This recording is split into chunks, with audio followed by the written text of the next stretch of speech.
Debnath Art Hub. Hello little friends, today we are drawing and painting a flower vase.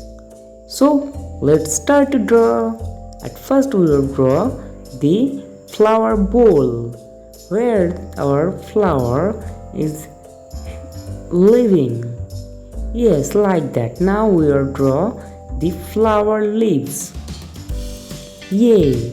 Now we will draw the cute flowers. Yay! Like that. Yes, flower is here. The cute flower.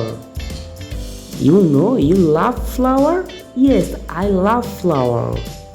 Step by step follow how I am drawing. If you follow these steps, then you are also able to draw. Always remember, drawing and painting slowly, otherwise your drawing will be wrong. Yes. Now it's time to color. Let's learn the colors name.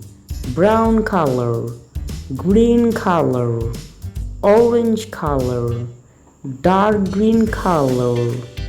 Yes, at first we are using the brown color for flower tub. Yes, like that.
Thank you little friends. Bye bye.